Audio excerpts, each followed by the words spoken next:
You ask Tiger to solve. This deals with linear equations with one unknown.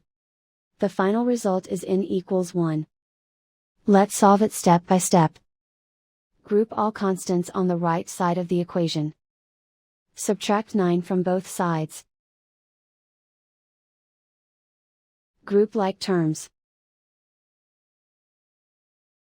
Simplify the arithmetic.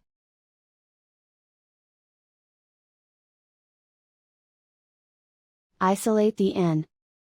Divide both sides by -4. Cancel out the negatives. Simplify the fraction. Cancel out the negatives. Simplify the fraction. And so the final result is n equals 1.